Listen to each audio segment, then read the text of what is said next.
16 de janeiro. Continuando ainda falando sobre o dízimo, a resposta de hoje nós vamos procurar na Bíblia, porque a pergunta é a seguinte: onde fica a casa do tesouro? Ou seja, Deus deu instruções do seu povo que tem consideração por Deus e admite que Deus tem direitos, certo? Sobre nossa vida, sobre nossa renda. Nós temos satisfações a dar a Ele. Então, pela fé, nós devolvemos o dízimo. Mas era necessário que Deus dissesse, como é dele o dízimo, disse: o dízimo é meu, se você pegar, você está me roubando. Então era necessário que ele dissesse como agir com esse dízimo, o que fazer com esse dízimo, onde entregar esse dízimo, quem cuidaria desse dízimo. Porque a parte que cabe à membresia é separar os 10%, porque é de Deus, e levar em algum lugar. Então, onde levar? Então, em Malaquias 3:10, diz o seguinte: trazei todos os dízimos à casa do tesouro. Então a gente poderia ficar em dúvida com relação a essa casa do tesouro. Aonde que é isso? Aonde a Bíblia fala que é a casa do tesouro? Poderia restar dúvidas se Deus não tivesse complementado.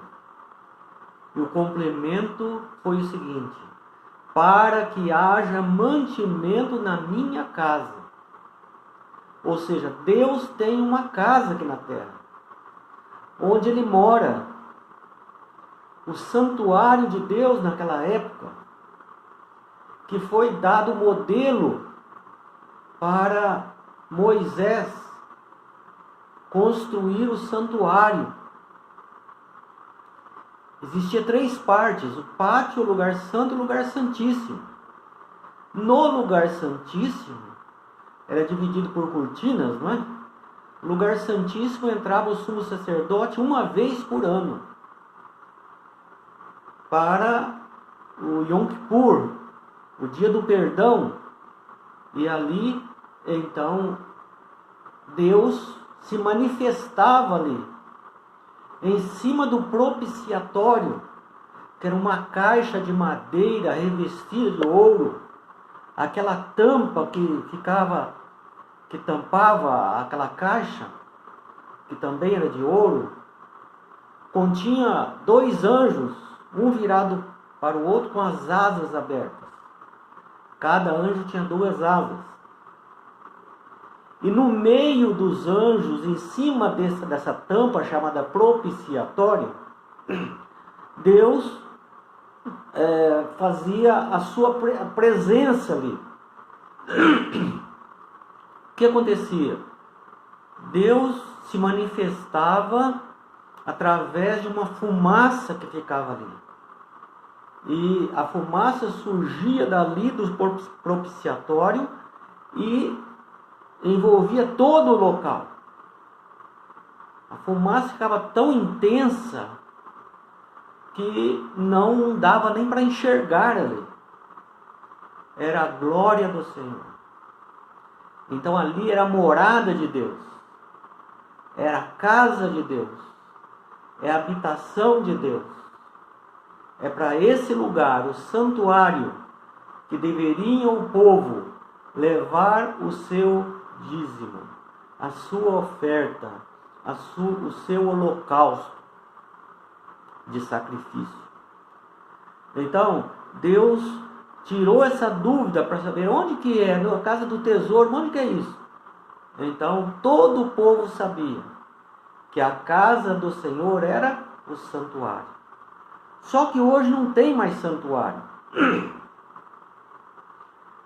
Depois do santuário, então vem o templo.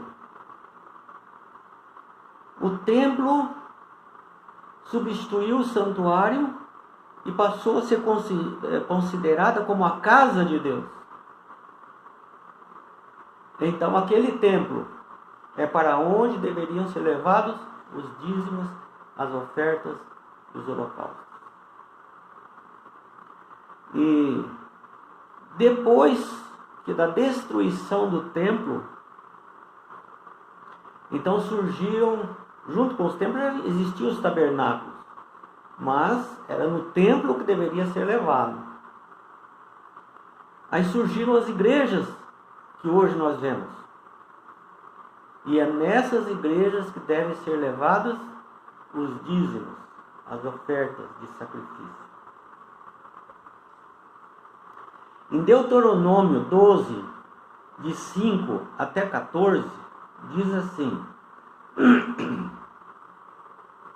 Buscareis o lugar que o Senhor escolher, e a esse lugar levareis vossos holocaustos, dízimos e ofertas.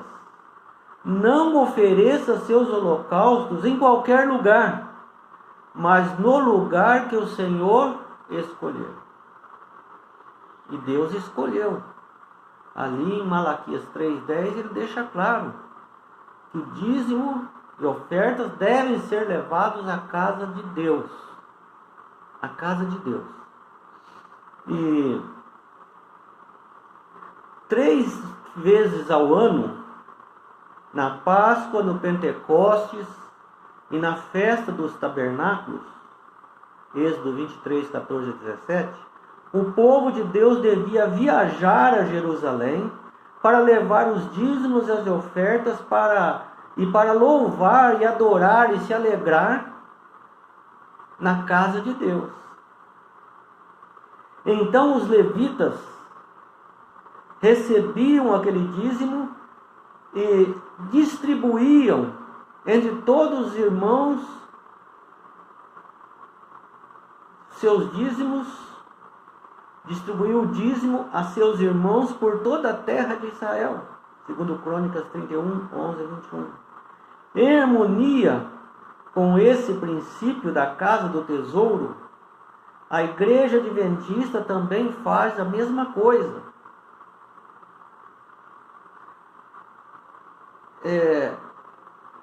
Foi designadas as igrejas para se levar o dízimo. As igrejas, através de seu tesoureiro, mandam para associações. Associações mandam para as missões.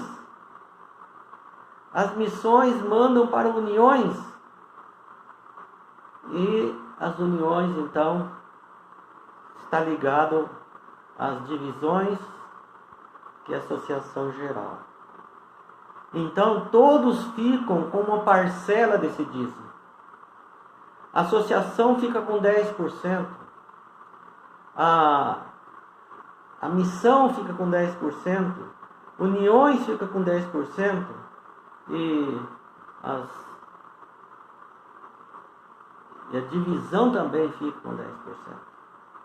Então eles vão dando um jeito de, depois sobra um pouco, eles vão então distribuir para todos os lugares que devem ser pregado o evangelho a todo lugar. Então, assim como antigamente os levitas distribuíam para todas as igrejas que existiam ali, que tinha alguma função religiosa em todo o reino, assim também a igreja adventista distribui o dízimo.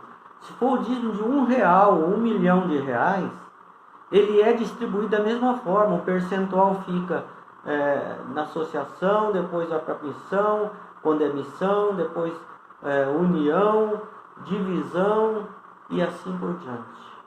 Todos até zerar, né? Até zerar. E assim então, na realidade, a associação fica com 90% e manda 10% para a união. E depois daqueles 10, tira 10% dos 10 e vai mandando assim até chegar em todos os lugares. O que se faz então? Se pagam todo o ministério oficial da igreja. todos os pastores, os administradores, os funcionários que estão distribuídos por toda a associação, por toda a missão, por toda a divisão, união e assim por diante. Então, comprar materiais, bíblias, folhetos e todas as coisas, né? Então, os membros levam seus dízimos à oferta local como parte de sua experiência de adoração. Os tesoureiros locais então encaminham o dízimo para a associação, para a tesouraria da associação. Esse sistema de administração do dízimo, delineado por Deus, tem permitido que a Igreja Adventista dos Sétimos Dias tenha um impacto mundial crescente. Se todos devolvessem o dízimo a quem pedisse, eu vou fazer um trabalho missionário ali, então vai o dízimo lá. Outro, eu vou fazer aqui, surgiria tanta confusão que no fim o Evangelho não seria atingido em nível mundial. A obra da igreja seria prejudicada. Porque essa prática seria ruim e contrária às Escrituras, muito embora existam ministérios independentes. Alguns, mas o meu ministério é da música. Então, como nós estamos fazendo o ministério da música, então vamos fazer o seguinte, estou fazendo um trabalho missionário. Então, você deixa um pouco do seu dízimo para nós e dá o resto para a igreja. Está errado. Está errado. Você não está dizimando do jeito que Deus falou. Você não está trazendo a casa do tesouro. Alguns falam assim, mas eu estou fazendo um trabalho ministerial à parte aqui, eu trabalhei na Novo Tempo já, e agora eu estou fazendo um trabalho ministério à parte aqui, estou pregando o Evangelho, eu não tenho salário, então eu tenho que manda um pouco do seu dízimo. Está errado. Se foi mandado embora no Novo Tempo, ele não é mais do ministério. Ele é um ministério leigo, como o meu. O meu é leigo. Eu não estou ganhando nada para pregar o Evangelho. Mas por quê? Porque eu não estou ligado ao ministério, eu estou jubilado. Então, um ancião da igreja, ele está pregando também, mas com ministério leigo, não com ministério um ministério profissional, não é? Aquele que é registrado e tudo mais.